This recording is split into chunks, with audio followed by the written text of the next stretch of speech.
This episode is brought to you by the Nissan Armada Pro 4X. With a twin-turbo V6 engine ready to propel your adventures, up to 8,500 pounds of towing capacity to haul all your favorite toys and space for 8 passengers, Nissan's most powerful car yet will chew up and spit out anything you throw at it. Learn more about the all-new 2025 Nissan Armada at nissanusa.com. Towing capacity varies by configuration. See Nissan Towing Guide and Owner's Manual for additional information. Always secure cargo. This is the Michael K. Show podcast. I gotta get more K. Listen live weekdays at 1 on 880 ESPN, the ESPN New York app, and your smart speaker. And a good afternoon, everybody. This is indeed the Michael K. Show. We thank you for joining us on this Monday. And it is March 10th, 2025. So many things going on. Some of them not very good when it comes to New York sports. Hope you had a great weekend, everybody. But over the weekend, we got a lot of bad news, and that's not great. Obviously, Francisco Alvarez out 6 to 8 weeks with a broken hamate bone in his left hand, which is a little concerning because that is the catching hand, so he's got to be fully healed before he comes back. But it's not a killer for the Mets. I know the people are saying, look, you've got Manaea out, you've got Montas out, but the Mets aren't built on big-time starting pitching. You know, it's more their system, how they could turn people into good starters. Look at what Clay Holmes has become so far. He's been a revelation in spring training, so that could be a very savvy 3-year signing for the Mets where they get a really good starting pitcher for $13 million a year. Now, let's move over to the Yankees. It has been a seismic weekend for them. You know, one thing I've always tried to preach to everybody, whether I was on Yes or whether I was on our station, when he got roughed up, Gerrit Cole against the Twins. We gave up 6 runs in 2 2/3 innings. This was on Thursday. Everybody kept saying, well, it's not a big deal because, you know, he had great velocity. That is the one thing that you should never look at. It should not be a concern whatsoever when it comes to velocity. Why? Because even someone with a bad elbow or a bad shoulder can generate velocity.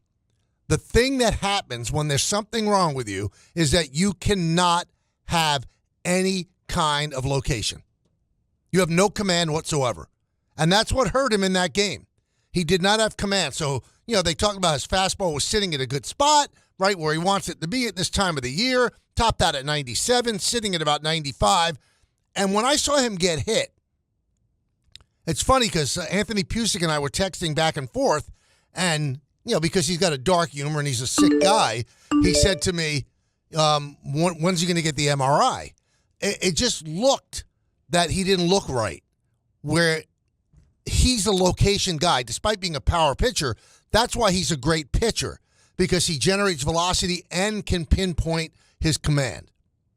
So all of a sudden, he's throwing balls out over the plate against the Twins, and they're hitting the ball out. You don't do that to Gerrit Cole. So he said he felt fine after the game. And it does tell you that he must have felt okay, because remember, they took him out of an inning. But in spring training, you could bring somebody back, and they did bring him back.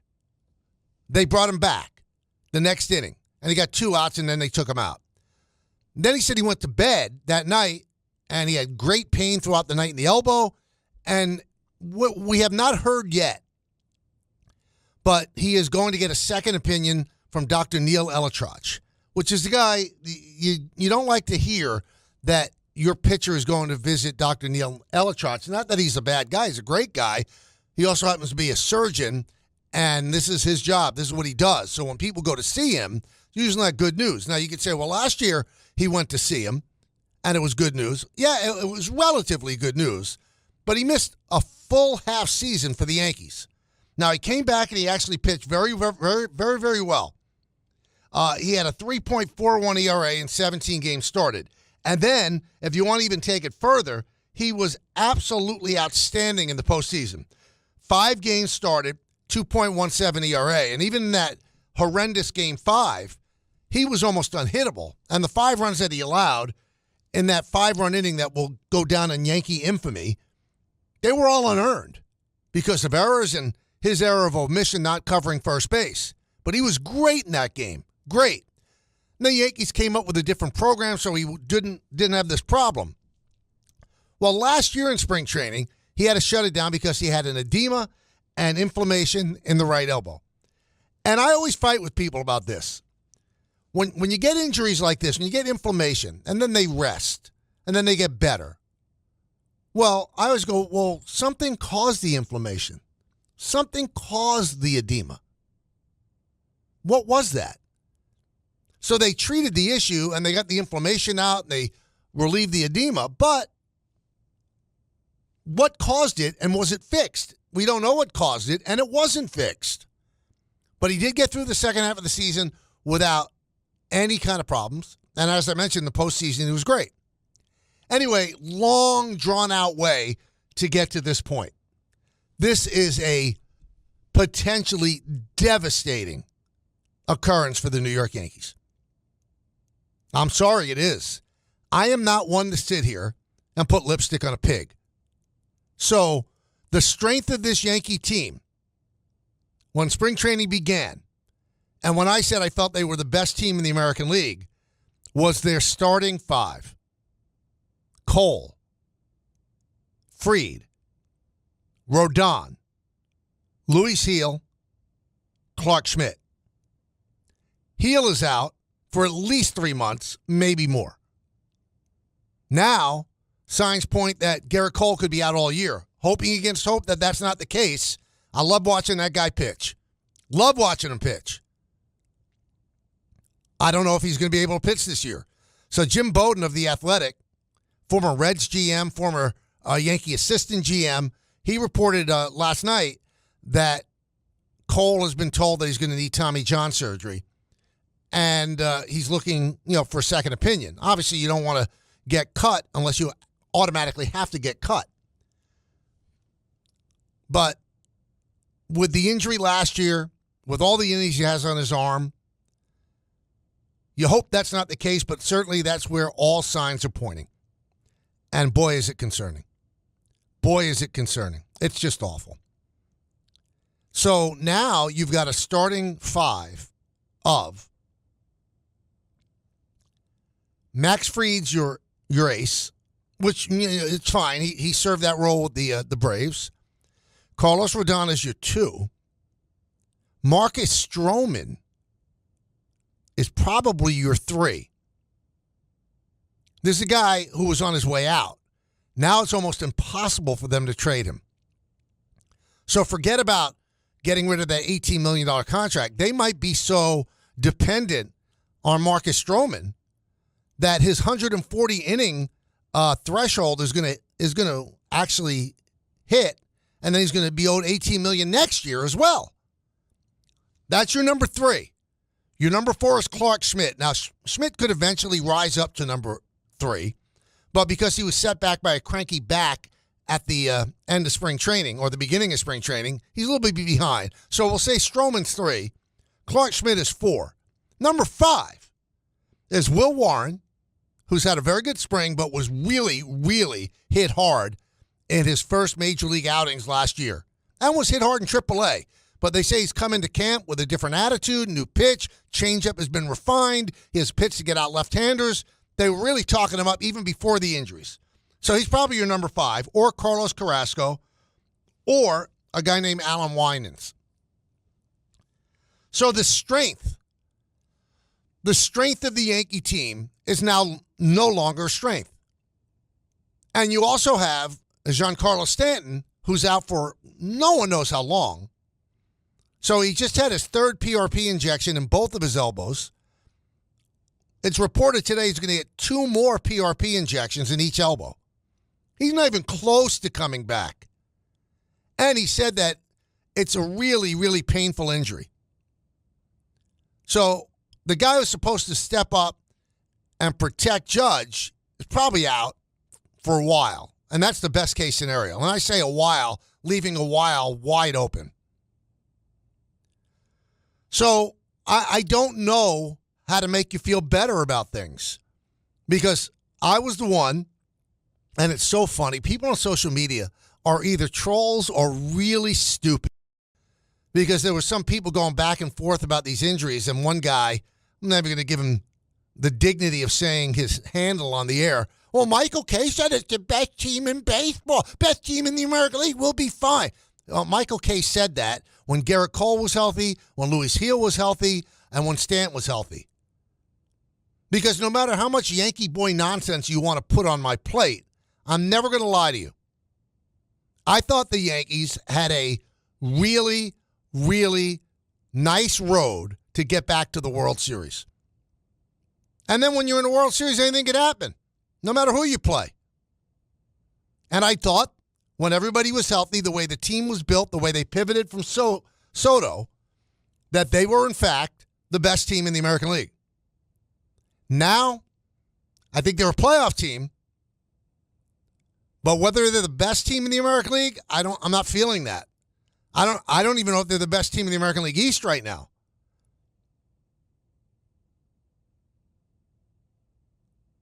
I'm not trying to scare anybody or depress anybody as you head toward the season, but you can make the argument that the Red Sox have gotten a lot better.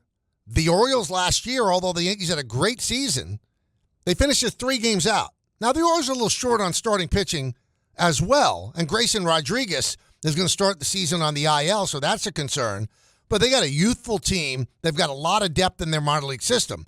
What the Yankees have done is their depth was used for trades for Soto. A lot of the trades they made, they used their depth. That's what depth is for. So now they've got to rebuild their depth. So when you look at their starting pitching now, their depth is starting. Stroman was considered a luxury. He's the number 3 starter. Will Warren was supposed to start the season in AAA. He's your number 5 starter. Carlos Carrasco, you kind of scratch your head and go, why'd they sign him? Now he might make the team. And Alan Winans, a non-roster invitee, he's in the mix. So if anybody told you that when you went into spring training, you'd say, well, that doesn't look good. I'm going to be honest, it doesn't look good right now. So you got the Orioles, you got the Red Sox, you got an interesting Toronto team that didn't get everything they wanted in free agency and in trade. But you know what? They made some nice additions. Hoffman in the bullpen, Santander. Not bad. They got at least another year of Guerrero. They got a pretty decent pitching staff as well. Never discount Tampa Bay, ever. They're always going to surprise. Always going to surprise. So that's a tough division. You're playing every single one of those teams 13 times. So if you're a Yankee fan, there's no way, if you're honest with yourself, that you feel great about what's happening. I don't want to be all doom and gloom. You know, Max Fried has to step up and be the pitcher that he has been before. Carlos Rodon had great moments last year. Then had a little fallow period as well. He's got to be good all year. You know, you expect a good first half out of Marcus Stroman, and Clark Schmidt has to stay healthy, and Will Warren has to continue to be the pitcher he was in spring training and not the guy that he was last year. A lot of ifs, man. A lot of ifs. I'm sorry. I'm not a negative Nelly. That's not my way. Maybe it is, but I'm usually, to some point, giving you something to be optimistic about. But unless you're totally pie in the sky, there's absolutely no way that you could think losing Gerrit Cole for the whole season is a good thing. Now let's dig a little bit more into the Gerrit Cole situation. Remember, he opted out for about 12 hours. He opted out. Now, the Yankees had to know something, because think about it, just adding one more year to his contract, what would be the big deal? And they automatically said no. So I think that Gerrit Cole loves being a Yankee. But he also has Scott Boras as an agent, and Scott said, well, let's test them. And they automatically said no. Go, and you could be a free agent. So they have detailed analysis of what was going on with his elbow last year. So once he opted out, they said, okay, we're not giving you that year. You're going to be a free agent. The very next day, he said, I'm opting back in. So it does make you wonder, if he was going to go out on the free agent market and try to sign a big free agent deal, you know what was going to happen? They're going to do extensive tests on that elbow. Any team that wanted to sign him. Maybe he didn't want those tests done. Maybe he didn't like what they were going to see there. So he opted back in. Now, I don't know the nuances of opting out and opting back in, but I do wonder, once he opted out, could the Yankees have said, no, we're not allowing you to opt back in? I keep hearing different stories, but the one story I hear the most is that once he opted back in, they had no choice but to accept him back in. Because once he opted out, or Boris opted out, if they really thought there was a problem with it and they could have gotten rid of the contract by saying, okay, we're done, that would have saved them $36 million. They could have gone out and got other pitchers. And that's why the main pivot that they had when Soto signed with the Mets was to go out and get Max Fried and give him all the money. Because everybody said, well, they gave him too many years. And even at the time, I said, of course it's too many years. But if you're going to be rational in free agency, you're never going to get anybody. So they gave him probably 2 more years than they wanted to because there were teams out there who were going to give him 7 or 8 years. And he's had some injury history as well. It's happening all around baseball. So if you're a Yankee fan, don't feel so sorry for yourself where it's like, oh, why does it always happen to us? Well, the Mets had 2 of their starting pitchers go down. I just told you about the Orioles with Grayson Rodriguez. He's gone down. The Yankees have had 2 guys gone down. Now, Luis Heel, if it is just a lat strain, which they've run many tests and they said it's just a lat strain, he should be back at some time this year. But if it's Gerrit Cole and it's Tommy John, you're not going to see Gerrit Cole until May or June of next year. It's a huge blow. Not only is he a great pitcher, but you know what? He's a leader of the team. He's one of the leaders of the team. Really tough. It's not good. It's not good, and I'm not going to sit here and tell you that it is. Now, obviously, we are monitoring everything happening with football. You can start signing guys on Wednesday, and the thought process right now is, you could do illegal tampering. So we know all the signings that's happened so far, but we're waiting on the Jets and the Giants, especially the quarterback situation. We'll monitor that. We'll talk about more about that in the 2 o'clock hour with Rodgers now all of a sudden having many more options than just the Giants. And I love what I'm hearing, too. Well, Rodgers probably wants to stay with the Giants because he has a home in New Jersey. Are you kidding me? I love that reading the tea leaves nonsense. Like back when Peyton Manning was a free agent with the Colts. Well, he's got a home that he owns in Miami, so he's going to sign with the Dolphins. Like these guys can't afford to buy homes anywhere? They could buy a home anywhere. You really think that Aaron Rodgers is going to sign with the Giants because he has a house in New Jersey? Are you kidding me? Wherever he goes, he's got almost $200 million he's worth. He could buy a house wherever he goes. He could buy a beautiful home in Pittsburgh if he wanted to. I don't think that's going to be the deciding factor. The deciding factor for Aaron Rodgers is, what's my best chance to get the stink of the Jet season off of me?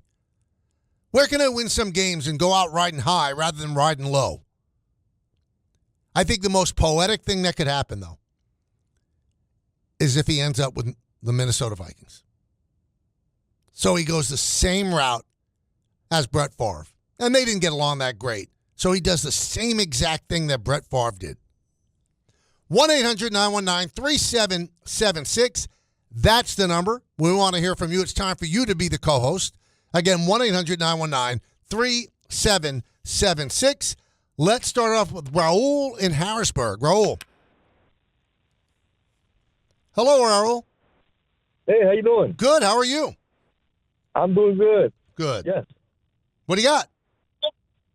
Oh, I already said it. I want to talk about. You're on the air now, Raul. So tell me. Oh, I'm so sorry, Michael. I had the app on. What's going on? Well, not too much. It was confusing because it was muted. So I had to tell your screener or the producer that I can't listen to you. All right. So now you're listening to me. Tell me what you want to say. You got it, Mike. Listen, Mike. My thing is, a lot of people right now are blaming medical staff and medical problems in baseball. It's not just happening with the Yankees, right? It can happen to any team at any point, right? So my question to you, did Cole got injured during the spring, or did it happen, or did it build up last year and he didn't want to say nothing, just like you said on the air 15 minutes ago? You know what I mean? It sounds fishy to me, but here's an issue that we can fix if it's the Yankees. There was a report out there that Dylan Cease is available for the Padres.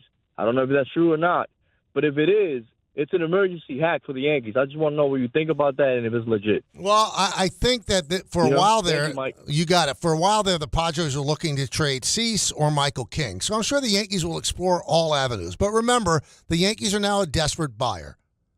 So everybody's going to try to hold them up. Everybody's going to want George Lombard Jr. Everybody's going to want Jason Dominguez. These are the things that people are going to ask for. You know, the one player that intrigues me the most is Sandy Alcantara of the Marlins, who missed last year because of Tommy John. He's looked great in spring training. He signed a very affordable contract for the next 2 years and 2 more option years after that. And the Marlins aren't going anywhere, so they're going to want to get a really unbelievable package. And I'm sorry, the Yankees have to decide, how desperate are we? Are we good enough to make the playoffs the way we are, or are we giving up George Lombard Jr.? You know, this guy, they think, is going to be an absolute star.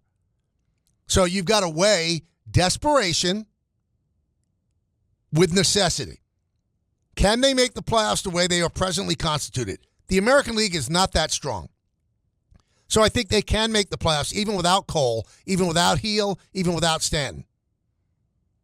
But can they win a World Series or get through playoff rounds? I don't know if they can.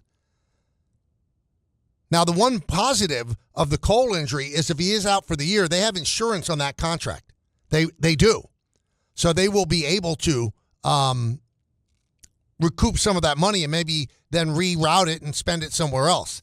But the people that are remaining on the free agent market, like, you know, Lance Lynn, do you really want Lance Lynn? Is he that much of a different than Will Warren? Those are the things that you have to think of. 1-800-919-3776. Let's go to Trevor in Sonoma.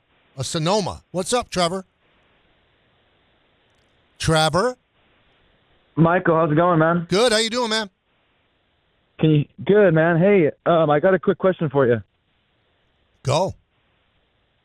Hey, I'm wondering, what do you think about, you know, instead of trying to make a trade, what do you think about maybe trying to acquire Trevor Bauer? We could probably get him for the league minimum.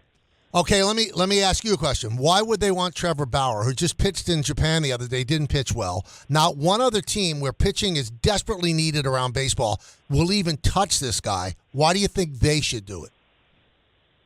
Well, the reason why I think it might be interesting is because instead of trying to, like you said, give up some of our prospects, right, like Lombard Jr.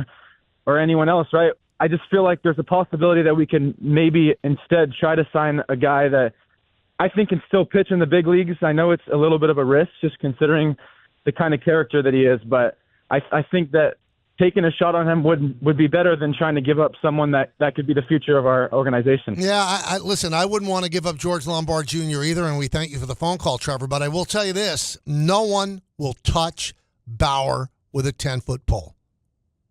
Teams are desperate for pitching. This guy's been out there for 2 years. Nobody wants him. Now, we know what we know, right? We know what we know, what's been out there in the public. And you almost wonder, what do teams know that we don't know? Why will this guy not even be considered? I don't think he's a consideration for the Yankees. I just don't. 1-800-919-3776. You're going to be involved a lot today. My co-host, I love you all. We got a big week ahead, and it starts with a Monday. We're coming to you from our new studios on the southern tip of Manhattan, so we're excited about that. The place is buzzing. You could feel the energy in the room. I love it. So be part of it with us. Again, 1-800-919-3776. It's the K Show right here on 880 ESPN. If you like true crime stories, listen to this one. But as you listen, put yourself in the place of this IT manager, because he never dreamed this would happen at his company on his watch. He came in on Monday and tried to log in and couldn't. A ransom pop-up informed him that company data, customer files, bank accounts, APAR, everything was being held for ransom. And if they didn't pay $250,000 in Bitcoin, no less, all of it would be wiped. Nearly a third of mid-sized American companies got hit by a data breach last year, and that number is going up. It's your choice. Trust your current cybersecurity infrastructure like he did, or outsource. Protecting your precious data with the leading managed security services provider in the U.S., Thrive. It all starts with a comprehensive Thrive cyber risk assessment. Thrive security analysts identify security gaps and deliver proactive solutions to help keep your network healthy and protected. It's not a matter of if, it's when. Are you ready? Get your no-obligation security recommendations and consultation. Your business relies on it. Visit thrivenextgen.com. That's thrivenextgen.com. Get in the zone, AutoZone. Welcome to AutoZone. What are you working on today? I need new rotors. When you buy 2 Duralast rotors during our spring sale, you get Duralast brake pads free. Free? With the rotors. Well, that's great. What if I need extra stopping power? You can upgrade to Duralast Gold pads for just $10. So Duralast pads are free? Yep. And an upgrade is just $10? That's right. Part of the spring sale at AutoZone. Get in the zone, AutoZone. Restrictions apply. Bombas makes the most comfortable socks, underwear, and T-shirts. Warning, Bombas are so absurdly comfortable you may throw out all your other clothes. Sorry, do we legally have to say that? No, this is just how I talk, and I really love my Bombas. They do feel that good. And they do good, too. One item purchased equals one item donated. To feel good and do good, go to bombas.com/ESPNpod and use code ESPNpod for 20% off your first purchase. That's BOMBAS.com/ESPNpod and use code ESPNpod at checkout. Thanks for listening to the Michael K. Show podcast. He's been here a long time, and he's going to be here even longer. Catch the show on demand whenever you want. Just subscribe to us wherever you get your podcasts. Welcome back to the show, everybody. It's time for Game Time. It's brought to you by Tullamore Dew Irish Whiskey, because when it's game time, it's Tully time. Well, at 7:30, Nets host the Lakers at the Barclays Center. That'll be on the YES Network. At 10:30, the Knicks are in Sacramento to play the Kings. Pre-game coverage beginning at 10 right here on 880 ESPN. Tullamore Dew, the original triple distilled, triple blended, triple cask matured Irish whiskey. Be sure to grab a Tullamore Dew. Try the new Tullamore Dew Honey during today's action. Glasses up to enjoying Tullamore Dew responsibly. All right, let's go back to the phone calls. We're talking about the Yankees and what a blow it would be if they lose Gerrit Cole for the entire season. And let's go to Glenn in Connecticut. Glenn, you're next on the show. What's up, my friend? Hey, Michael, how are you? Great. How about you? Pretty good. Yeah, I'm pretty tuned into Yankee universe. I like to see kind of what everyone's saying once tragedy strikes and everything like that. And everyone seems to be all in on Trevor Bauer, which makes no sense to me. I really don't get it. I get it that they need a replacement, but if you look at his numbers recently and last year, he wasn't that good. And from a PR standpoint, it's just taking on a ton of baggage as well. And I truly, sincerely don't get it. And I think it's a good time to give the young guys like Warren, and I know Hampton's up, but maybe some of the other pitchers step up and really kind of insert their place in this lineup. Well, you know why, Glenn, they're on the Bauer train? Because they're out of their mind. Because that's a player they've heard about, and he's certainly been making a PR push to get a job in the big leagues. And thank you, Glenn, for the phone call. And it comes down to this. Nobody wants the dude. No one. So they must know something that we don't know. I'm not insinuating anything, but the stuff we know is that, he's somewhat of a difficult teammate, right? And, the stuff that he's done extracurricularly certainly does not cover him in glory. But he's not been charged with anything, so you got to give the guy a break like that. But the fact that no one will touch him tells you one of two things. He does not have near the talent that would warrant taking a PR hit signing him. Or teams know stuff that we have no idea about, and they don't want to go near the guy. Neither one of those is that good. Yankee fans want to play GM. Another thing I saw on social media over the weekend as well, there were people going back at the guys on John Boy, Jimmy and Jake. And they were saying, why don't you do your job? Because, they've been down at spring training, and they were joking with Boone about who'd be the better golfer, Josie or Joe's or Jake. And they, why don't you worry about real things? And why don't you hold the people accountable? Why don't you hold Cashman and Boone accountable? A lot of people going back at them. Accountable for what? Accountable for what? Cashman got Cole hurt. Boone got Cole hurt. Really? They got heel hurt. So it's their fault. When people are going down all around sports, all around baseball and spring training, it is now a big thing. People can't stay healthy. Why that is, I think in pitching, it's very, very clear. They throw too hard. They throw too hard consistently, and the body and the tendons can't withstand it. They can't. So they're going to break down. They're going to get 1 or 2 Tommy John surgeries almost in every single career. So the clowns that scream, you got to hold Boone and Cashman accountable. Again, call in and tell me, accountable for what? How's it Boone's fault? And then the other narratives you also hear, well, they might not make the playoffs this year. Then they're going to get rid of Boone. Oh, really? They just gave Boone a 2-year extension, and they're going to get rid of him. You people live in a dream world, a hateful dream world. You have a fever dream about the Yankees. You claim that you're Yankee fans, but all you do is look at the negative about the Yankees. It's a sport. You're supposed to enjoy the ups and the downs. You don't embrace the downs, but it's all part of it. You all feel like if they don't win a championship that they betrayed you, that they don't deserve your support, then don't support them. If it sickens you so much the way they do business, why would you torment yourself? So many Yankee fans forget they went to the World Series last year. 2 teams went to the World Series. 28 went home. Did they win a championship? Nope. Was it good enough? Of course not. You want to win a championship. Was it a failure? Nope. So, because of these injuries right now, which have probably dropped them out of the top spot in the American League, you want to just abandon ship like a bunch of rats. Well, abandon ship. Well, who are you going to root for? Who are you going to root for? If you're a Yankee fan and they're going to have a bad year, you're still a Yankee fan. And if you're a Yankee fan, if they have a good year, then enjoy it. But to sit there and get angry and hold Boone and Cashman accountable, really? Did they try to get the pitching better? Did they go and sign Max Fried? Is the bullpen outstanding? Did they make a trade for Devin Williams? Oh, but they have to be held accountable. John Boy has to hold them accountable. Clowns. Let's go to Mike in Manhattan. Mike. Hello, Mike. Hey, what's going on? How you doing, my friend? I'm doing well. How you doing today? I'm doing outstanding. Yeah, I just wanted to ask, what do you think the Yanks would have to give up to get someone like Sandy Alcantara?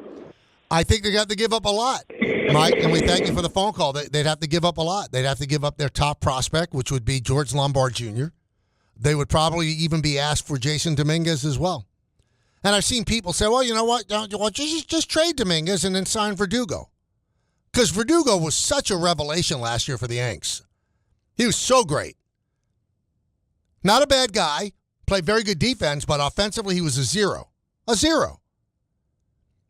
And if you're a team and you want to tout your minor league system, well, at some point they have to produce. So they produced Clark Schmidt. They produced Austin Wells. They produced Anthony Volpe. You want them to produce Jason Dominguez. You want them to produce Will Warren. They actually produced Luis Heel. He was acquired in a trade from the Marlins, but he was actually taught and reared in the Yankee farm system. So their front office has done a pretty good job with their farm system. Everybody's going gaga over the 3 great prospects the Red Sox have. Well, let's see how people play in the big leagues. The Yankees have actually just produced one of the top 10 catchers in baseball, according to Buster Olney, and Austin Wells, a Gold Glove winning shortstop in Volpe. And they think that George Lombard is going to be outstanding. By the way, the Yankees are playing today, and they're leading the Tigers 3-0. Will Warren is on the mound. And the Yankees had 3 home runs in the first inning. Back-to-back, by the way, One was by Goldschmidt, and the other one was by who was the other one? I'll get it in a second. 1-800 Trent Grisham. Let's just go to Nick in New Jersey. Nick. Hey, Nick. Hey, good afternoon, Mike. Thanks for taking the call. Hope you're doing well. Same to you. What's up, my friend? Well, when I heard the news about Cole over the weekend, I said, I can't wait until 1 o'clock on Monday to hear Michael's spin on the situation. And I did. And I heard other callers spin. And I do know, obviously, you said it yourself, the Yanks are shopping from desperation. So, and they don't want to give up their prospects. I heard a caller last week lament about how the Yankees don't use their prospects either for trading or for field time. But beyond that, if they're so married to those prospects, can't they just use cash? I know there's the luxury tax, I know, but they're shopping from desperation. Can they? What do you mean cash? You'll send cash to the Marlins for Alcantara? Well, there's some guys that you're not going to get for cash. I mean, if you want to get somebody for cash, it would be Nolan Arenado. I mean, if you want to absorb that contract, you probably get him for nothing. Well, what I'm saying is they're so married to the prospects and they need somebody desperately. They either have to give up the prospects or give us some cash. But Nick, Nick, thank you for the call. You're not going to call the Marlins and say we're going to give you $5 million for Alcantara. That's not the way it works. You're not shopping at the pitcher's aisle in Costco. Cash isn't going to get it done at this point. Cash gets it done in the free agent market. Now, if you want to assume a pitcher that makes a lot of money and then you're going to take all that money back, then you don't have to give up as many prospects. But Alcantara's not making a lot of money, and every team in baseball wants him. The Mets want Alcantara. When Alcantara's healthy, he's one of the best pitchers in the game. No, Nick, it's not that easy. It's not that easy, because if it was just money, they'd go out and they'd buy somebody. Let's go to Mark in Carmel. What's up, Mark? It's not that easy. Hey, Mark. Mark, hi. How you doing? Good. You're on the air. Yeah, hi. Good afternoon, Michael. First, I want to say thank you. I met you years ago, and you signed an autograph for my son. But as far as Boone and Cashman, if they had third base and left field, settled, whether or not Dominguez is out there, then their pitching wouldn't be as important. And as far as Boone, I'll just want to say, if you want to go to the next level, if you remember a game last year when there was pitch comp, 3 days in a row problems, they put Rodon in on the third day of the problem, and he lost his mind. If Boone needs to go to the next level, you can't go 2 days having pitch comp and let the third day come. You got to fix that ahead of time, whether it's him or the people that are under him. So there's other things that Boone, he just needs to go to the next level and have the players ready to play, and Cashman needs to not be afraid to get rid of bad contracts. I'll leave it at that. Wait a second, Mark. Let's talk. But get rid of bad contracts. Like who are you talking about? LeMahieu. Oh, okay. No one. But how is LeMahieu stopping what they're doing? Because they didn't go out and get a third baseman because they thought LeMahieu was going to play third base. No, that's not the reason. They didn't get a third baseman because their salary cap is over the final threshold and they don't want to add more salary, so they're going to go with what they have in-house. Left field, So they feel very well, listen, since they owe LeMahieu 2 years, they're going to see if he has anything left. At some point, like they did with Aaron Hicks, they'll release him. But you make me laugh, Mark. Cashman should just be willing to eat the money. It's not Cashman. Ownership tells him whether to eat the money.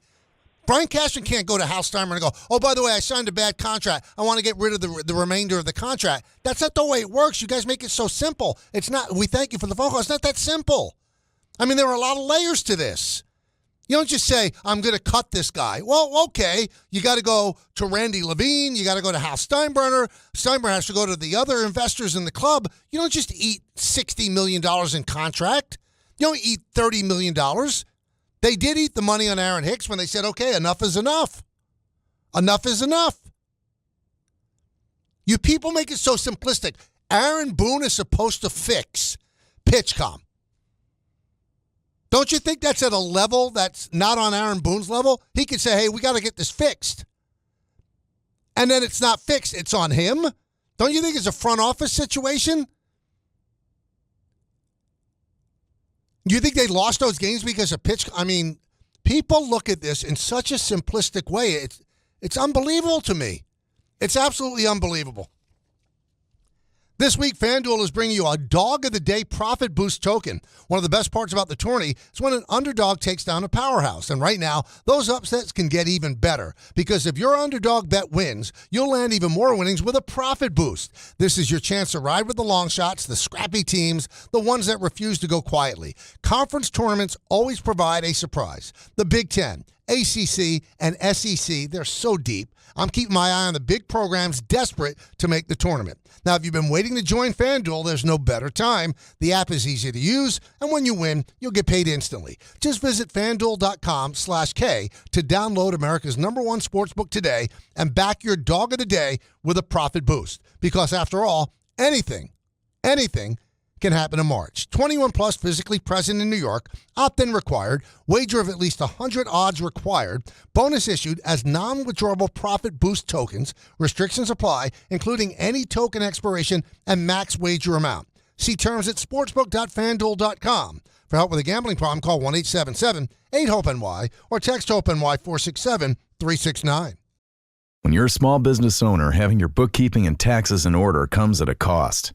I'm not just talking about your money. I'm talking about your time, hours and hours that you could have spent actually growing your business. But guess what? It doesn't have to be that way thanks to Found. Found is a banking platform that doesn't just consolidate your financial ecosystem. Found automates manual activities like expense tracking and finding tax write-offs. Found makes staying on top of invoices and payments so easy. Oh, and by the way, other small businesses are loving Found too. This Found user said, quote, "Found is going to save me so much headache. It makes everything so much easier. Expenses, income, profits, taxes, invoices even," unquote. And Found has 30,000 five-star reviews just like this. Open a Found account for free at found.com/sports. That's found.com/sports. Found is a financial technology company, not a bank. Banking services are provided by Piermont Bank, member FDIC. Don't put this one off. Join thousands of small business owners who have streamlined their finances with Found. Ryan Reynolds here from Mint Mobile. I don't know if you knew this, but anyone can get the same premium wireless for $15 a month plan that I've been enjoying. It's not just for celebrities. So do like I did and have one of your assistants switch you to Mint Mobile today. I'm told it's super easy to do at mintmobile.com/switch. Upfront payment of $45 for 3-month plan, equivalent to $15 per month required. Intro rate first 3 months only, then full price plan options available. Taxes and fees extra. See full terms at mintmobile.com. Raise the rudders! Raise the sails! Raise the sails! Captain, an unidentified ship is approaching. Over. Roger. Wait, is that an enterprise sales solution? Reach sales professionals, not professional sailors. With LinkedIn ads, you can target the right people by industry, job title, and more. We'll even give you a $100 credit on your next campaign. Get started today at linkedin.com/results. Terms and conditions apply. Thanks for listening to the Michael K. Show podcast. He's been here a long time, and he's going to be here even longer. Catch the show on demand whenever you want. Just subscribe to us wherever you get your podcasts. Welcome back to the show, everybody. You know, coming up at 3 o'clock, it's Don, Hahn, and Rosenberg, so you have to definitely stay tuned for that. Always a great show, all local, all the time. We had Rick and Dave do the morning show from the new studios, and they cut the ribbon for the new studio, which is beautiful. Then Bart and Carlin were here. I'm here. And Don, Hahn, and Rosenberg will join us as well. So it's a big day for our lovely little radio station. Let's go to Bobby and Belmore. Bobby. Hello? Hello, Bobby. You're on the air. Oh, good afternoon, Michael. One statement, one question, please. I'm not surprised about Gil because he's been injury prone ever since he started his young career. Question to you. The Yankees now have lost their 4 best postseason players from last year. Cole, Soto, Stanton, and Torres. Now, I know they have Rodin, I know they have Fried, I know they have Bellinger and Judge. Do you think that will be enough? And even though it's a weak American League, do you think it will be enough for them to get back to the World Series? I thought that when this team was put together, Bobby, and we thank you for the phone call, that it was a World Series team again. Now I'm not so sure. It becomes much more difficult. I thought they were clearly the best team in the American League. Now I'm not so sure, and I'm only saying this, working under the assumption that they're going to lose Cole for the whole year. If they do, that's a hard one to get out from under. If you can't sit there and go, "Oh, it's no big deal." It's a huge deal. This is one of the best pitchers in baseball. I'd say he's in the top 3, and he's the heart of your staff. And to lose him for the season would be mentally demoralizing, and then just physically from losing an arm of that import. It will be hard to regain those innings. Last year, the guy who regained those innings for them was Luis Heel. Now he's out. Is it going to be Will Warren? Will Warren gave up 2 runs to the Tigers so far. They're in the 3rd inning. Yankees lead 3-2. So we're keeping a close eye on that. Warren becomes now almost an indispensable piece of this team.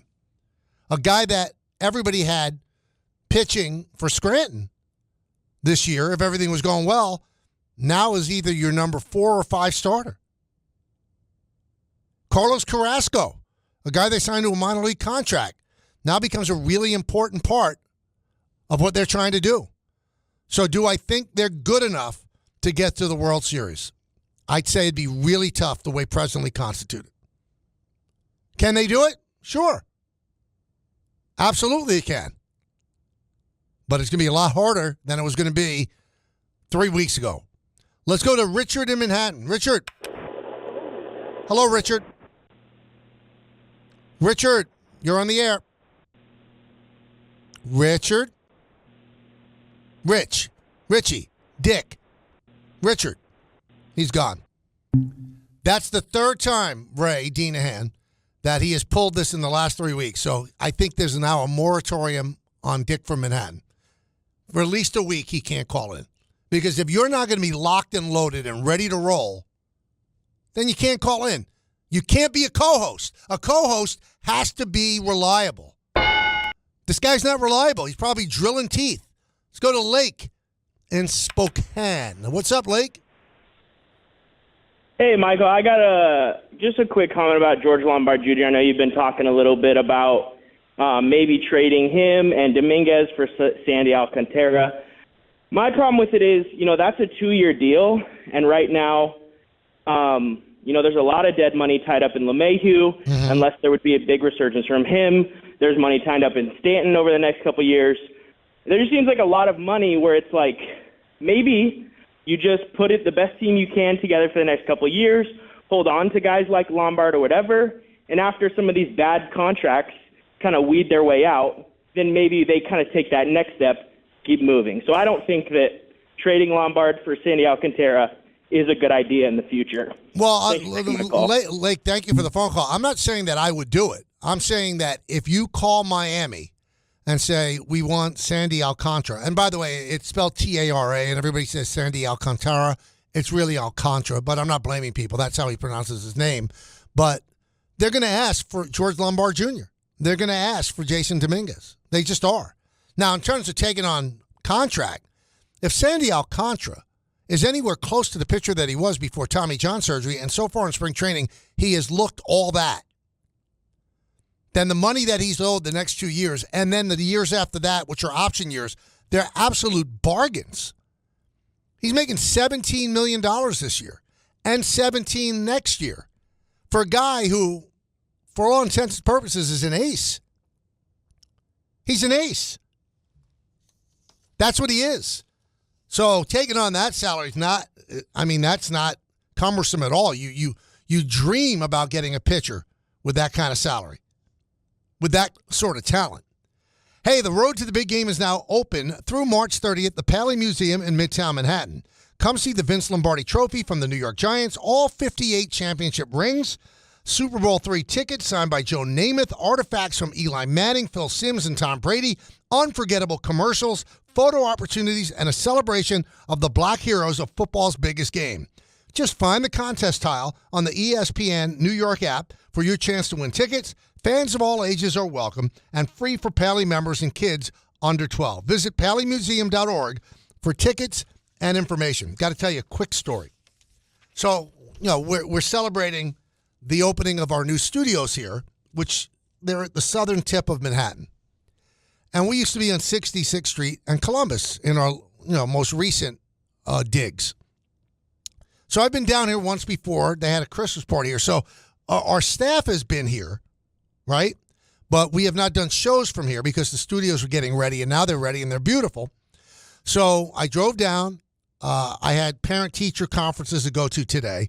So I thought I'd be cutting it short. I like to get here more than an hour before the show. So with the parent-teacher conferences for Charlie and Callie, I was going to get here about 12:05, which I thought was pushing it. So put it in, Waze, come down here, past the building so I see where it is, get the lay of the land, and then I'm looking to get a parking spot. So I know that there's a parking garage on like 3 blocks west of here.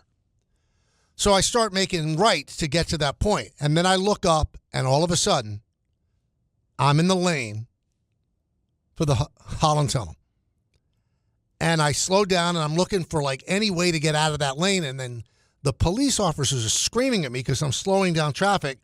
And before I knew it, I was on my way to Jersey. So for this fine show, I will tell you that I've been in 3 states today. So I got through the Holland Tunnel. Luckily, I was able to go the other way, and there was no traffic. But just a little drama for the first day here in the new studio. But, when you look at the new studio, it was all worth it. It was beautiful. Beautiful. Waiting word on Gerrit Cole. Nothing was said before the game today where the Yankees are playing. The game's on yes right now. So I don't think we're going to hear anything until probably after the game, or maybe even later than that, because he wants to exhaust every single option that doesn't involve surgery. The legal tampering time is happening in the NFL. We'll go over some of the things that have happened, some of the things that could happen with the Giants and the Jets. And we continue to take your phone call, get you set up for 3 o'clock for Don Hahn and Rosenberg. It's the K Show right here on 880 ESPN. Thanks for listening to the Michael K Show podcast. You know what? Check yourself. Hear more from Michael K weekdays at 1 on 880 ESPN. Suck it up and like it. The ESPN New York app and your smart speakers. This episode is brought to you by Progressive Insurance. Fiscally responsible, financial geniuses, monetary magicians. These are things people say about drivers who switch their car insurance to Progressive and save hundreds. Visit Progressive.com to see if you could save. Progressive Casualty Insurance Company and Affiliates. Potential savings will vary. Not available in all states or situations. All right, let me ask you something. Ever feel like you're juggling it all? Work, family, responsibilities, and still trying to keep your eye on the ball? Yeah, you're an and-er, and National University gets the hustle. That's why they have flexible online classes and support services for folks who are balancing jobs and kids and everything in between. If you're ready to take the next step, National University can help you level up your education and score your goals. Check them out at nu.edu to learn more. Calling all fun lovers and memory makers, Texas invites you to cheer from our stadiums and dance like no one is watching. Culture seekers can find the art that truly inspires. Wow. And from our shopping hubs to our chic boutiques, fashionistas will never leave empty-handed. Texas is an unforgettable experience that's waiting just for you. Visit TravelTexas.com and plan your trip today. Let's Texas. This is the Michael K Show podcast. I gotta get more K. Listen live weekdays at 1 on 880 ESPN, the ESPN New York app, and your smart speaker. Yes, welcome back to the show. So we talked the injury to Gerrit Cole and where the Yankees stand right now. Still waiting on official word on exactly what is going on with him. But as all of this is happening, it's NFL free agency kicked off with the legal negotiating window that began at noon today. All right? So it was 2 hours it's been happening already. Players will be able to officially sign with their new teams after 4 p.m. Wednesday, which is the official start of the new league year. So there's been plenty of action so far. The Steelers made waves. They traded for the wideout DK Metcalf and gave him a $30 million a year contract for 5 years, $150 million for the 27-year-old wide receiver. The Raiders addressed their QB situation. They traded for Geno Smith from Seattle, the edge rusher Khalil Mack, and the offensive tackle Ronnie Stanley, receiver Chris Godwin, and linebacker Zach Bond all re-signed with their respective teams. Devontae Adams, Jets didn't want him. He joined the Rams, 2-year for a deal. Let's see, I had it written down here. 2 years, $46 million, 26 guaranteed. Hassan Reddick, what a bust for the Jets. He signs a 1-year deal with Tampa Bay. And then a few big names have been released over the past few days. Jags tight end Evan Ingram and the Chargers linebacker Joey Bosa. So there's some things that are going on right now. A defensive end, Derek Barnett, received a 1-year deal to return to the Texans. The Chiefs agreed to sign ex-49ers running back Elijah Mitchell. The Jets now have a very big hole at right tackle as Morgan Moses signed with the Patriots. Adam Schefter reporting the Lions are working to finalize a deal with the Jets free agent cornerback DJ Reed, according to sources.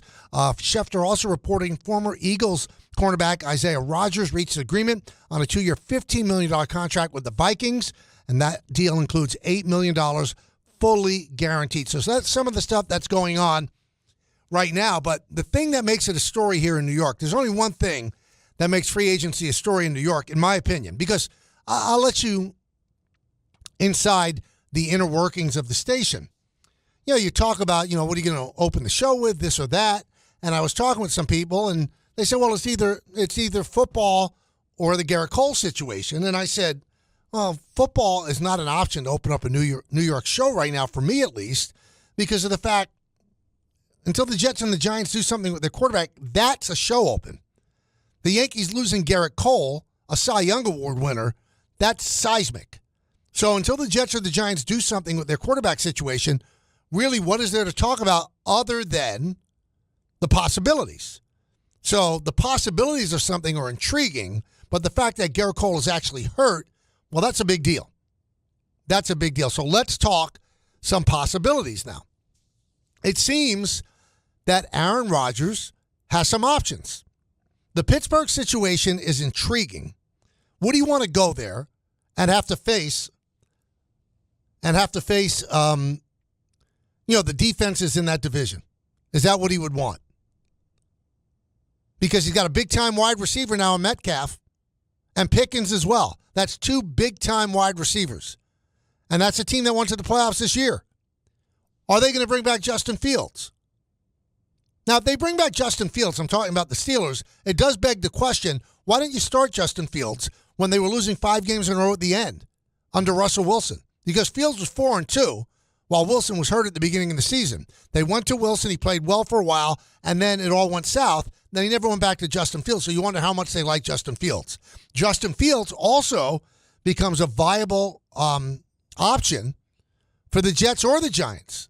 Russell Wilson becomes an option for the Giants as well. Let's start with the Giants, because the Giants are in a situation of desperation. They had a deal done with Matthew Stafford. Done. They agreed on the money. They agreed on the years. They agreed on what they would actually send to the Rams. And then Stafford said, Giants are going to be bad. Well, I don't want to finish my career with the Giants. He goes back to the Rams. Now the Giants are left holding the bag. Now, there were big rumors during the weekend that, we're going to look at this and Rodgers like he's going to end up with the Giants. And I looked at it and said, even last week, at the beginning of last week, I said, okay, I don't like anything that Rodgers is about other than his play. But the Giants are a desperate organization. And they could do worse than bringing in Aaron Rodgers and drafting a quarterback. And let that quarterback learn behind Rodgers for at least 1 year. They could do worse. So I thought that Rodgers, being the irritant that he is, the burr in the saddle that he is, he's not going to have many options. Well, now he's got options. Now he's got options. Seattle doesn't have a quarterback. They just traded Geno Smith. Pittsburgh might want him. There's talk the Vikings might want him. So if all of those teams want him, the three teams that I just mentioned, Seattle, Pittsburgh, and the Vikings. Now, Vikings would be his number one choice, I would think, although how ignominious would it be for him to actually take the exact same route that Brett Favre took. But that's a team that could win. That's the big question. The Giants would be last on the list. So once again, the Giants are going to be left holding the bag. They are willing, from all the reports, to get in bed with somebody who is as much of a distraction as Aaron Rodgers, and he doesn't want to climb into bed with them. What does that say about where the Giants are? Now, they've got other options. They could go the Sam Darnold route, which I would not do. They could go the Justin Fields route.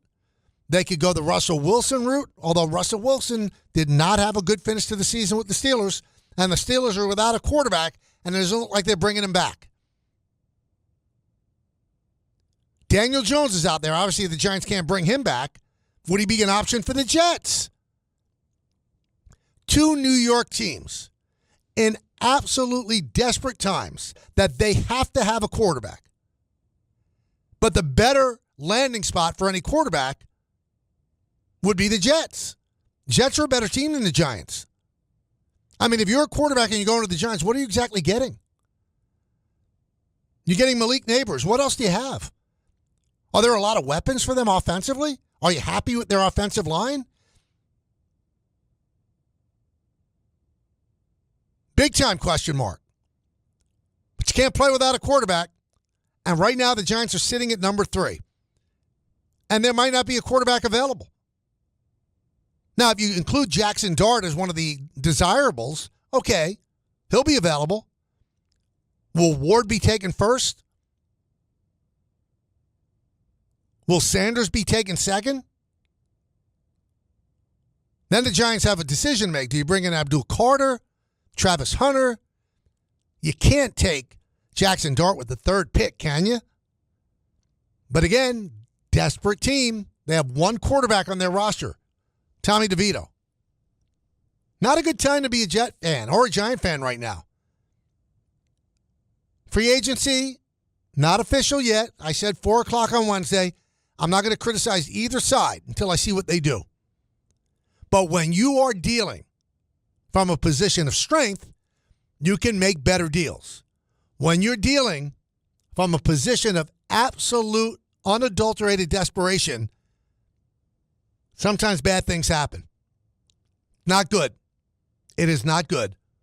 1-800-919-3776. Time for you to co-host, and we'll go to our good friend Ira in Staten Island. Ira, what do you have? Hey, how are you? What's happening? Good. What's going on? So, well, you kind of gave the lowdown on the whole thing. It's amazing with the tampering. It's such a joke. They get this thing done in Indianapolis, and even though they'll take away draft picks if they catch somebody who's making these deals.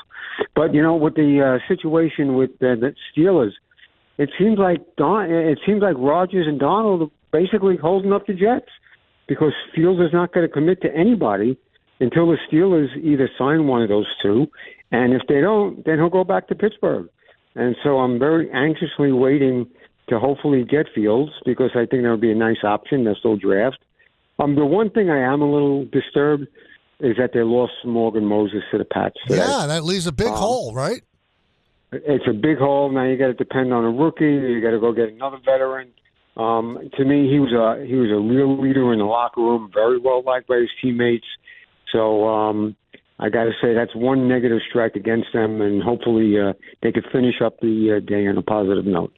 Yeah, that really jumped at me, Ira, and thank you for the phone call. I noticed that as well. I mean, because if you're going to attract a quarterback, you're going to need good protection on the offensive line. And Morgan Moses, had some injury history, but he had a decent season with the Jets.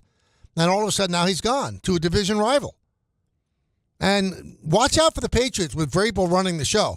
They've got limitless cap space, and they're going to spend a lot of money. They are not going to sit back and not be good. They want to turn things around quickly. Remember, you have an old owner. Let's go to Cullum in the Bronx. Cullum. And not be good. Cullum, what's up, baby? Yeah, what's going on, Mike? So I was going to chime in with the Giants situation. What I've looked at, like you said, this is all speculation and assumptions at this point until we see what actually happens. But I'm looking at this Giants situation. It might be a nightmare scenario for the Giants. You know, Rodgers has options. I don't see why Rodgers would come there. Fields has options. I don't see why Fields would come here. Jimmy Garoppolo was like the bottom end of the options, and he re-signed. I think right now, I don't think Russell Wilson. I don't really like that option, but it seems like that's the best you can do. But even he has options to go other places. It might be a scenario where every single guy right now goes to a better option. And as it stands right now, there's no guarantee that one of those quarterbacks fall. They could go 1 and 2. And if everything fails for the Giants, which is a real possibility, like what do you do and what do you trust with this organization to spend money in other places and do other things when they can't even solve the one thing that matters? Yeah, I listen, you articulated it well. This is not a good situation to be in right now. And we thank you for the phone call. It comes down to this. They've got to wait for other things to shake out because they are not a desirable destination for a quarterback. There's not that much skill position players on the team. They won 3 games last year. They're in a division with the defending Super Bowl champs, with an ascendant Washington Commanders team. And the Cowboys, I think, are just going to be better. They're going to have their quarterback healthy. They're going to be better. So, I mean, again, you're looking at last place. So, does a quarterback want to do that? It comes down to who's going to be because anybody to join the Giants now, through their own will, is going to be desperate. Their options have dried up. And it could be Russell Wilson. Because remember, Russell Wilson went there first. Looked like he was going to sign with the Giants last year. And then all of a sudden it materialized with the Steelers. He said, I'm going to go to a better team. And you know what? It worked out for him. But he didn't have a great season, and he's getting up there. He's not the same quarterback that he was with Seattle. He's not even close to that guy. Not even close to that guy. So Jeremy Fowler on ESPN talked about what the Giants are going to do at quarterback. Here's Giants Jeremy. are going into tampering period with a plan of attack, and that they're going to have several quarterbacks on the menu and can adjust depending on how those dominoes fall. I do suspect Aaron Rodgers is one. I do suspect Sam Darnold and Justin Fields are 2 other options. A lot will depend on what Darnold chooses to do. Many people I've talked to around the league expect him to go to Seattle, sign with the Seahawks, but if that doesn't happen, there could be a lot of chaos, and the Giants will be in the middle of it. But certainly there is some momentum for Rodgers. It seems not a slam dunk, but he has an option there. He has a home in New Jersey, already played for the Jets. He could just go across the way, play in New York. But depending on how these dominoes fall, he could have some other options. What if Minnesota doesn't sign Daniel Jones back and then they want to bring in a veteran? Is Rodgers an option there? So a lot can happen in the next 24 hours. I said this earlier, and this is no knock on Jeremy because he's one person that's been saying this of many. Well, the fact that he has a house in Jersey, who the heck cares? I mean, really? I mean, he wouldn't be able to get a house where he moves? He wouldn't be able to afford it? Couldn't scrounge something up? He'd have to live in a hostel? I mean, really? So what? He has a house in New Jersey. Is that going to push him to the Giants? The only thing that pushes him to the Giants is utter desperation. There's no other landing spot. Now, one thing I do want to say about Sam Darnold. Boy, you better be careful with Sam Darnold. Now, you could say, I had a really good year last year. He did. But the last game that he played of the season, which was a must-win, he crapped the bed. And in the playoff game, he was just as bad. When the defenses got tougher, it looked like he was seeing those ghosts that he saw when he was at the Jets. I'm not sure that would be my move for any team. For 16 games, he looked tremendous with the Vikings. And they know him better than anybody. And they did not franchise tag him, which would have been perfect. He would have been back for 1 year. McCarthy could have played behind him for that 1 year and then stepped in and been the quarterback after that. They did not give him that. And they had the cap room to do it. So maybe they bring back Daniel Jones, the Vikings, to battle with J.J. McCarthy. J.J. McCarthy has also said that if the Vikings bring anybody back for more than a 2-year contract, he's going to demand to be traded. I don't blame him. But listen, there are no great options for the Giants. I don't think I would want to swim in the Sam Darnold waters. I mean, what are you thinking? Did you watch those last 2 games? Jordan Ronan, who covers the Giants for us here at ESPN, he's not sure that Rodgers should sign with the Giants. I think sitting and waiting to see if somebody gets injured or another opportunity becomes available for whatever reason later on down the line is probably a better option for him than coming to the Giants. Like, what's the ceiling with Aaron Rodgers and the Giants? Let's just say he has a great year and the team goes 8-9. That might be the ceiling for Aaron Rodgers and the Giants. Like, they went 3-14 last year. They're not going to be an 11-6 team. Like, they would with a 41-year-old quarterback. Yeah, maybe if Aaron Rodgers in his prime was there and every single thing they do this offseason goes right, they could have a win. They could win 10 or 11 games. But I mean, that's kind of unrealistic, isn't it? Now, Mike Tannenbaum on ESPN talking about how Aaron Rodgers can't be picky. The old beggars can't be choosers. If the Giants come to him on a 1-year, $30 million, $35 million deal, and look, you're going to help bridge that to fill in the blank, Jackson Dart, Shedeur Sanders, whomever, like that's part of your job description. I think it's a little bit different, Jonathan. That's not really apples to apples, when he was in his heyday in Green Bay. So if he's going to come back, I'm talking about Rodgers, right? Going to the Giants and winning 7 games and losing 10. How's that better than what he did with the Jets last year? Came back from an Achilles injury, played every single game. The last game that he played, he had 4 touchdowns. If he wanted to walk away, he could walk away and feel good about that. But just to finish high, you might not finish higher with the Giants. You might have a worse year than you had with the Jets. But if he's desperate to play, and there's no other options, although there seem to be options out there, I guess he'll end up with the Giants. Maybe he has this unerring belief in himself that he could make them 10-7. But please show me how. Show me how that you can actually pull 10 wins out of this team. How? On what planet? On what planet? I don't get it. 1-800-919-3776. Let's go to Will in Fairfield. Will, talk to us.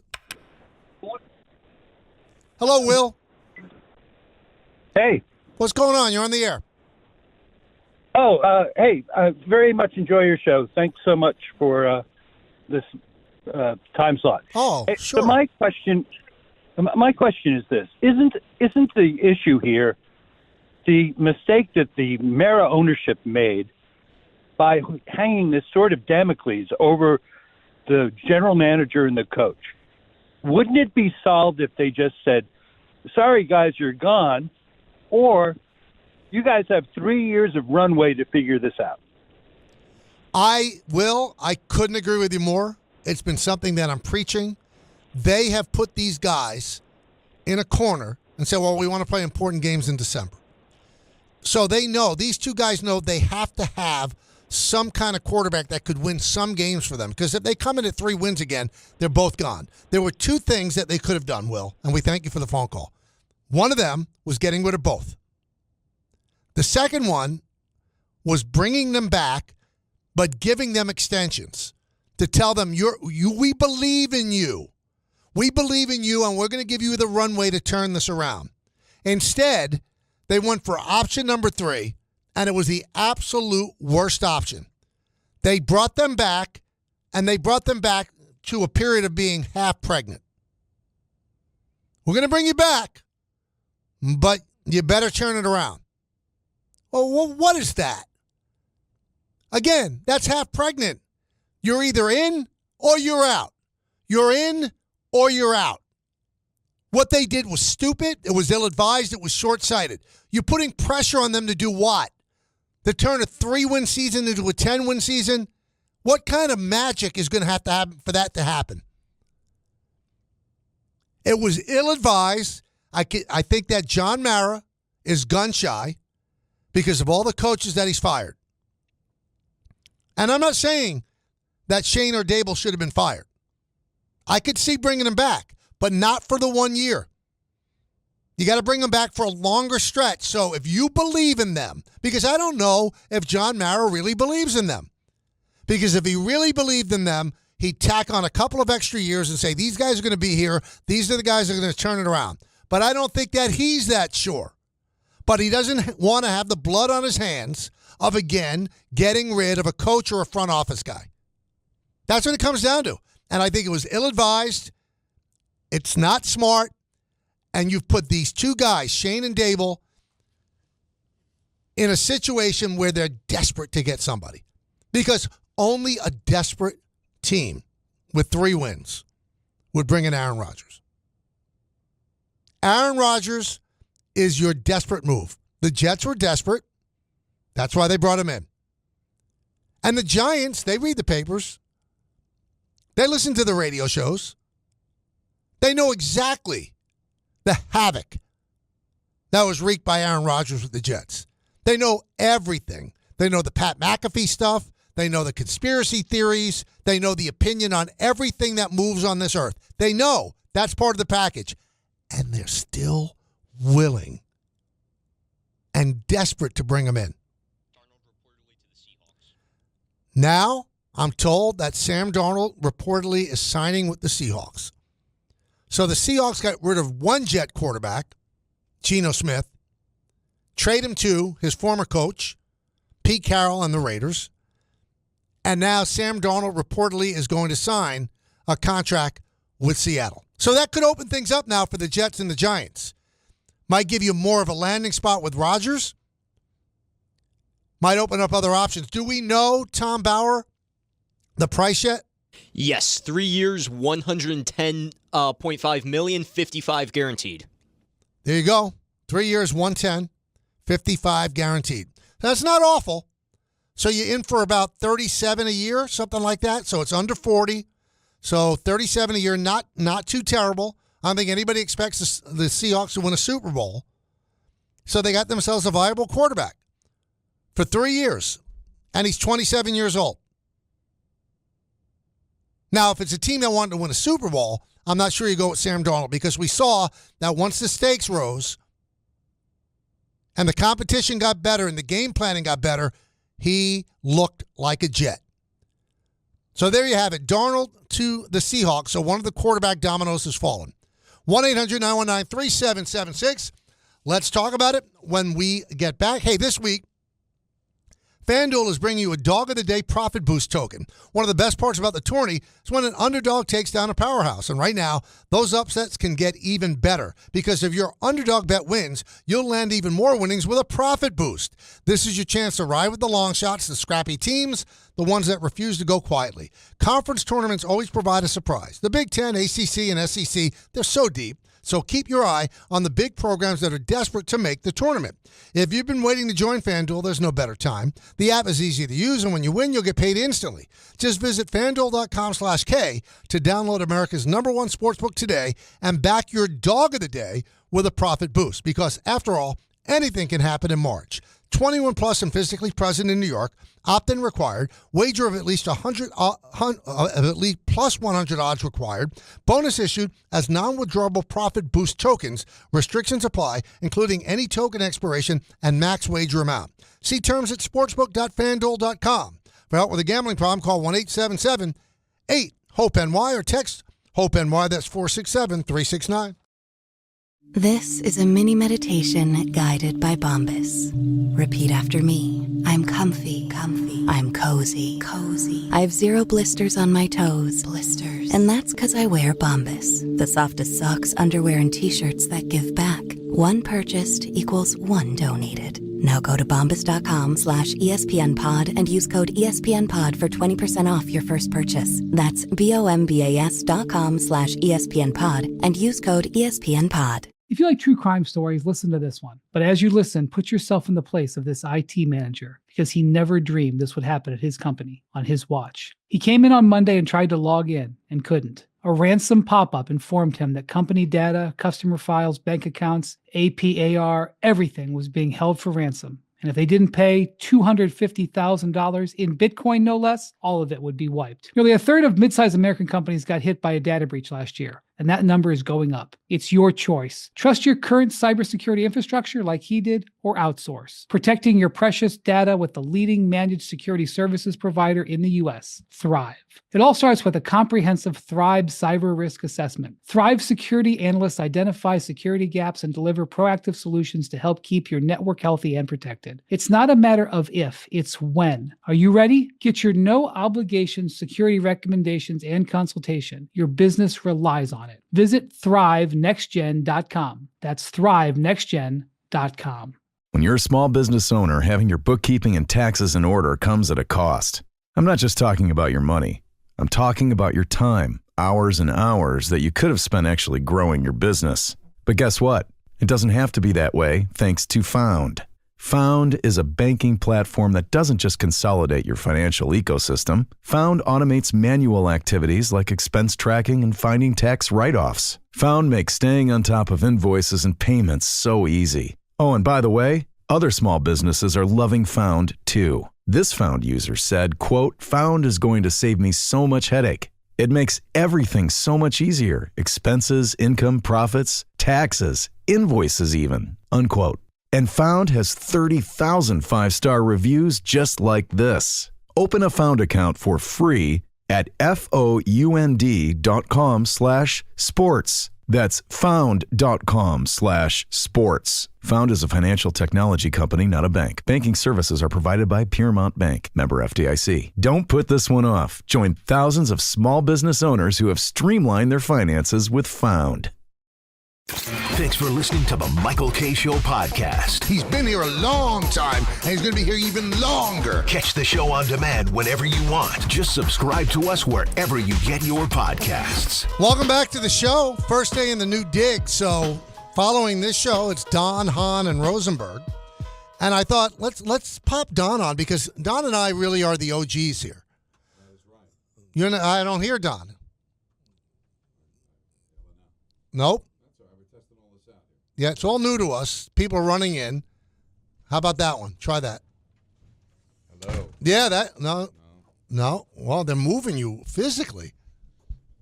There it is. Oh, I'm sorry. I went to the mic that was closest to the button. You know what? Wrong button, wrong mic. It's not quite intuitive yet, but the reason that we're the OGs, this is the fourth home of ESPN New York, and we have experienced every single one of them. That's right. We went from 2 Penn Plaza, which was right above the Garden. That was great location. That was terrific. Yeah. Then to 125 West End, right off the West Side Highway, which was very good. To 147 Columbus, a little more difficult. And I don't know. Did we mention the southern address? tip of Manhattan? Yeah. It's in all the years ago, and I've been coming into the city since I was could drive. Went to the Village, and obviously going to Yankee Stadium. And you'd come here to drink too when you were underage. No. I've heard those stories. Places in Jersey. Well, but there were places in Jersey that we would go.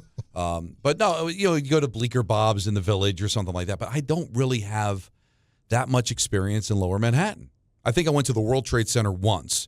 It was for the CMJ convention when I was in college. What CMJ? The College Music Journal. Oh, okay. And went there to get a bunch of IDs from metal bands back in the day, and maybe a handful of times here or there. So I really don't have a lot of knowledge. So this is new for you. This is very new. It's right out of the different. Holland Tunnel. We'll give you more of a clue where it is. Right. And I'm from Jersey. I've exited the city through the Holland Tunnel whenever the Lincoln Tunnel was backed up or something. But this might be the second time I've ever driven into the city through the Holland Tunnel. I did today.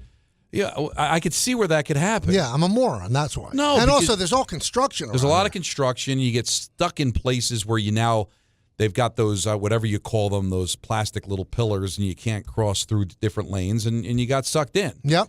But the first time was just about a year and a half ago for Peter's wedding. I came through the Holland Tunnel. That's true. Yeah. So I haven't been around here, but I got to tell you, since COVID. We have not been around our sales staff, a lot of the different people that in management. And this has, you know what I first felt when I walked in here? WKRP? No. The social network. Oh, interesting. Do you remember the whole layout there? It's very open. Very open. Yep. Hanging with people that I haven't seen in a long time, people that we've worked with but haven't had a chance to really see. So this is really awesome. So you like it? I like it a lot. The studio is very nice. Very nice. Very nice. Now, we're having a little difficulty if you're listening to the show. So when I pick up a phone call, because on hold, you're not hearing the show right now. Mm-hmm. So people don't know when they're on the air. So you'll hear a lot of, hello, you're on the air. So that's why what's happening. Still working some bugs out. All right, so every call is going to sound like Richard in Manhattan, where there's going to be... Well, I banned Richard today. Wait a minute. No, he's gone. How do you not leave with that? No, what happened? He's banned for the rest of the week because this is 3 times he's done it in 3 weeks. Calls in, you go to the phone call, and then he's not there. Maybe drilling a tooth, root canal, whatever. He's not there. I can't have that happen to my show. So he's out. Well, I don't think he's ever done that to us. Yeah, he's done it. Ray, that's disrespectful. What I want you to do, Ray Deanhan, our producer, I want you to tell him when he calls tomorrow, you've been banned for the week. See if it even affects him. Because you're not there when we pick up. You're out for the week. See ya! I wonder if it'll affect. I know that Peter's now a big Richard in Manhattan fan. Yeah, we go to him every day. Yeah, and I don't think you become are. a thing. I take it as it comes. Sometimes he's good. A lot of times he's awful. Right. He's still worth the call. It's entertaining, but he's like talking to my dead father through me. Oh, your dad will appreciate this. Oh, interesting. Or your dad would have loved this. Oh, yeah. And then it's like an obscure story from the 60s that doesn't hold our audience. Are you concerned about both New York teams' quarterback situations? What quarterback situation? Yeah, well, that's it. That's the situation. Tyrod Taylor versus Tommy DeVito? Unbelievable. That's what it looks like. Now, I guess the Giants will end up with, I think, a draft pick, you hope. Unless Tennessee ends up taking a quarterback, they should have at least a choice of one of them. I keep hearing Cleveland's definitely taking a quarterback. I don't know which one they would take. But if Tennessee takes a quarterback, then But do you don't take have a quarterback if you don't want it? If no, you don't like no, them? you don't do that. That's why I'm baffled by the Giants, and I'd love to get your opinion on this. Is that by kicking the tires on Stafford, which apparently those rumors were true. Oh yeah, they were came willing to to pay him yeah. $50 million a year. Yep. That tells me you're not interested in the quarterbacks because you're not going to draft a quarterback and have Stafford be your QB at $50 million a year for the next 3 years. Yep.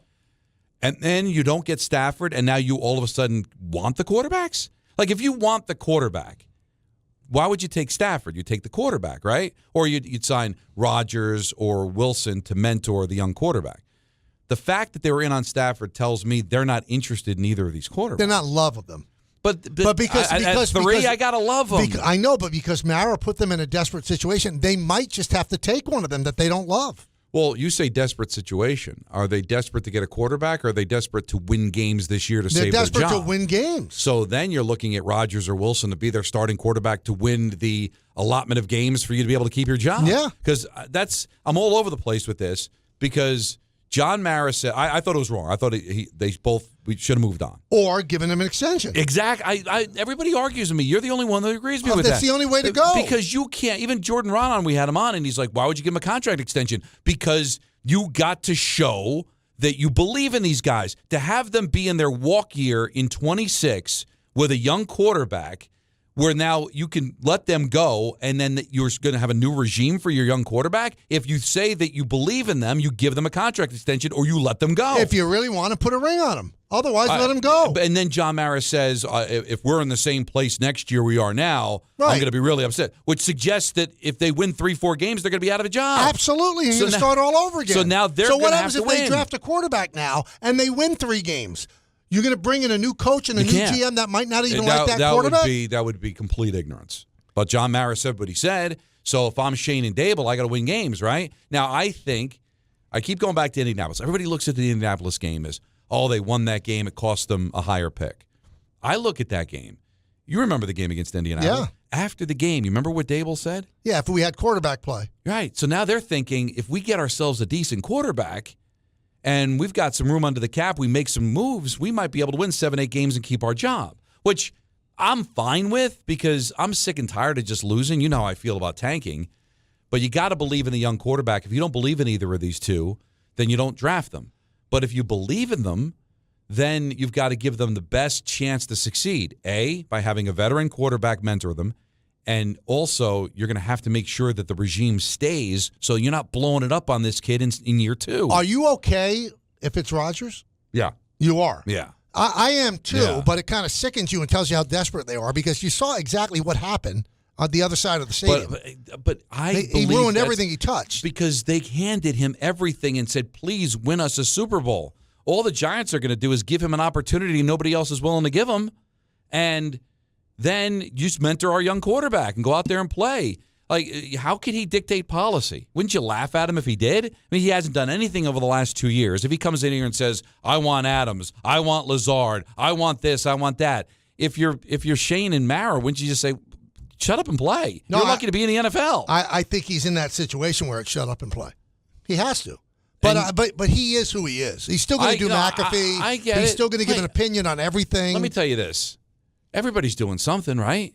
But he's a special. But I get it because he's opinionated. Right. But really, he's not a bad guy. And it only went off the rails because he got hurt and there was nothing else left to do.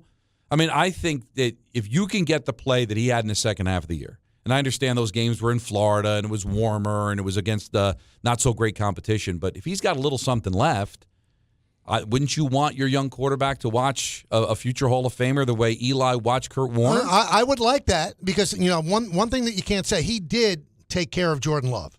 Brett didn't take care of him. No. But he learned from that and actually was good to Jordan Love.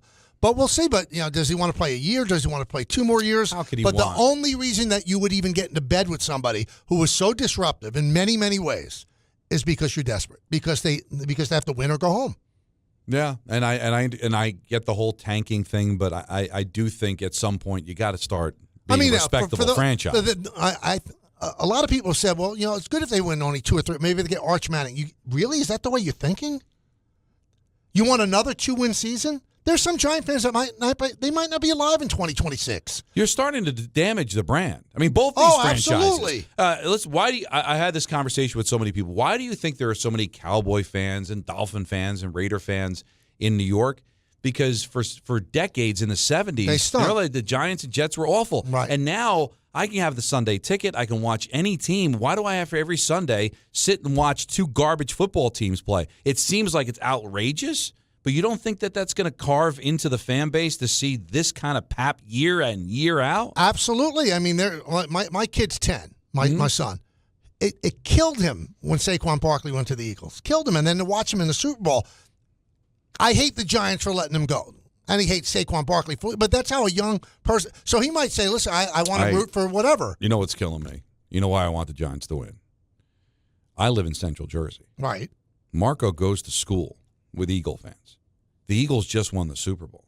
He's becoming an Eagle The Jets fan. have just agreed to a 2-year deal with Justin Fields. All right, that makes sense. 2-year, $40 million deal includes a $30 million guarantee, according to Adam Schefter. He's got the relationship with Wilson. He wasn't talking to the Steelers. Now, this is what's interesting. The Steelers have to get a quarterback. They might get Rodgers, or they might bring back Russell Wilson. They might bring back Russell Wilson because Metcalf didn't go there to have nobody throw him the football. Right.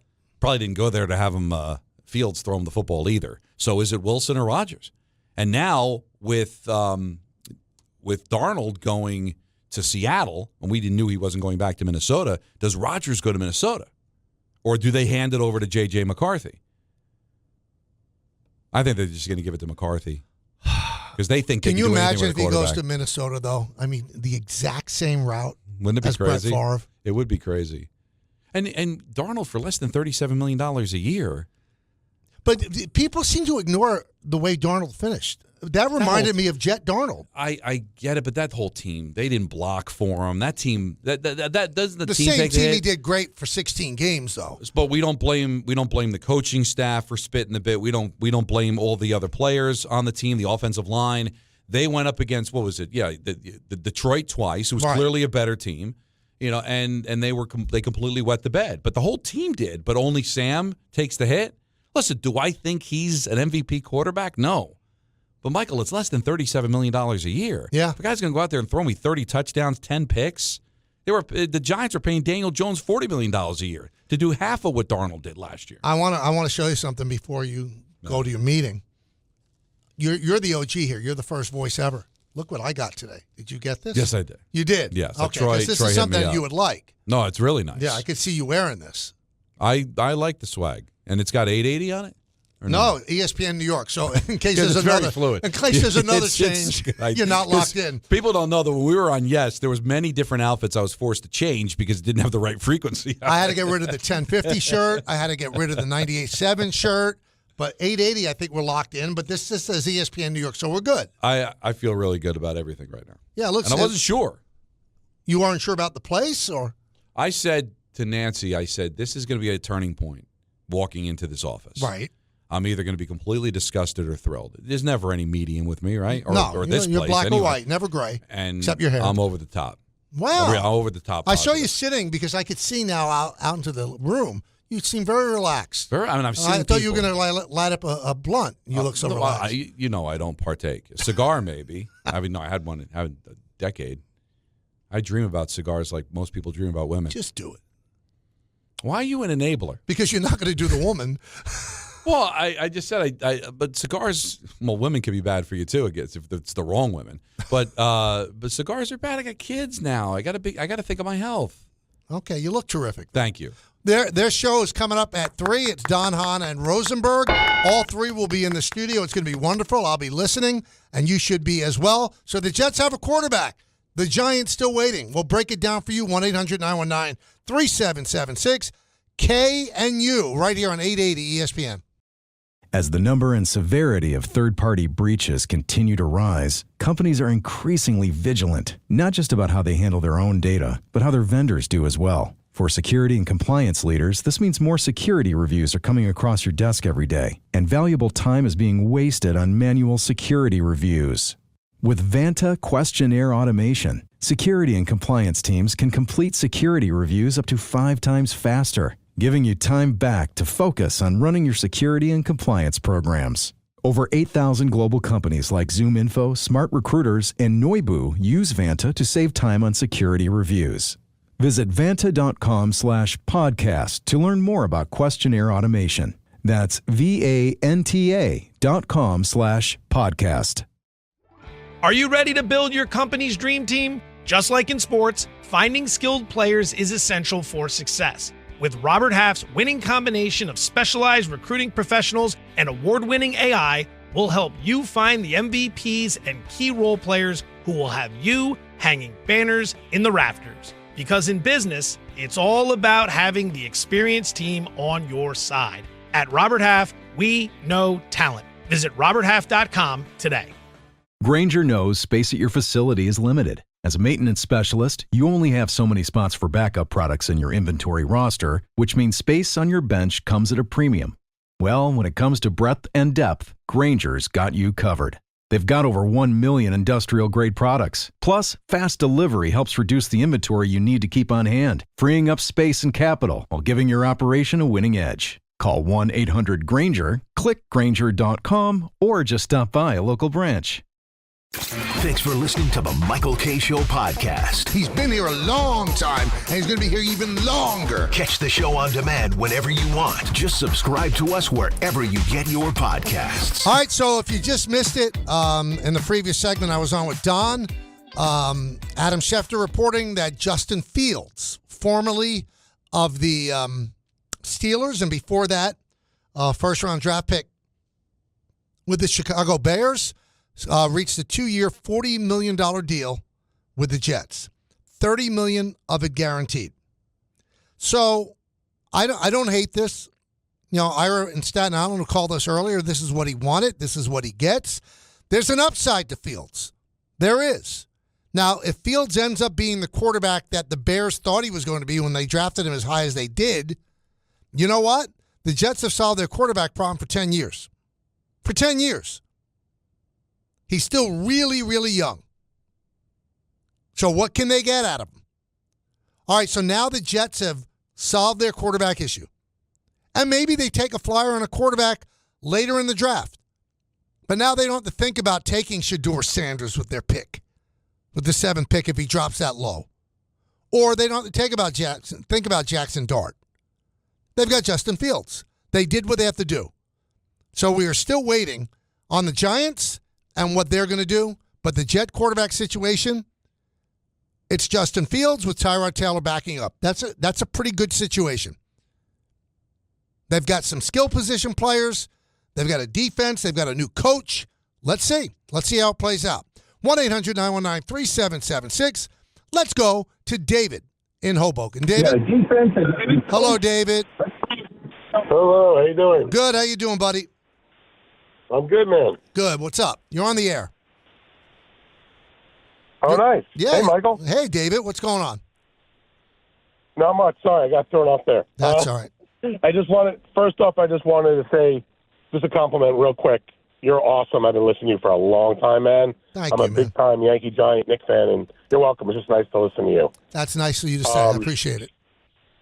You got it, man. Two things. The Giant stuff, obviously you're talking about all kinds of things, but one Giant thing and one thing about the radio station change. Okay. With the AM to FM. I guess I'll do the radio station thing first. It's not as important. But FYI, I know you guys are a lot clearer now on the AM, but there's still plenty places where I drive through where I can't hear you. Just sidebar. I know you're a big man with a lot of pull. Maybe you guys could work it to get better on the AM because it sucks. It blacks out. Well, but let me give you some solutions, all right? You can go to 101.1 101.1 HD2. So you can listen to that on the FM dial. So it's, it's right after, the old oldie station, 101.1. This is 101.1 HD2. And then the easy solution is our app. If you just have your phone there and you pair it up with your car, the ESPN app, which is free, it comes in anywhere. You can listen to us in Portugal. I don't know why I chose Portugal, but that's where I decided to go. So there are solutions. All right, thank you. I'll get on that because I'm listening to you and it goes right out, and then it's out for a while. You need to get every word I say. David, every word I say you need. No doubt, man, no doubt. So thank you for that, and I love listening to you. Thank you, man. What's your giant point? I'm a huge fan. Obviously, it is desperation, but I feel like we should get all these bridge quarterbacks. I don't like any of them. Can we get a couple quarterbacks? Is that too ballsy or risky? Because I kind of want the only person I'd want is Rodgers, maybe, and I can't even believe I'm saying that on a short leash. Mm-hmm. But can we go a different route and not get anyone? Because I'm glad we didn't get Darnold. I'm glad he went to another team because I don't think in the big picture it's going to work. And I don't want Russell Wilson either. No offense to him, but I just don't see any bridge quarterback that could be good for us right now. No, but David, the rules of engagement, I thank you for the phone call and for the kind words, is you got to have a quarterback. You can't go into the season with Tommy DeVito. I mean, even if you decide, okay, we're going to go with Tommy DeVito, even if you decide that, you still need a backup as well. So I'm sorry, the Giants are in a position of being beggars. Beggars can't be choosers. They've got to get a quarterback. That's why they're even entertaining Aaron Rodgers. So as all these dominoes drop, so Justin Fields is out. Now, will that mean that the Steelers go and get Rodgers and does it open up Russell Wilson for the Giants? Even though you might not think Russell Wilson is the best quarterback out there, and he's certainly not, he's on the downside of a pretty decent career.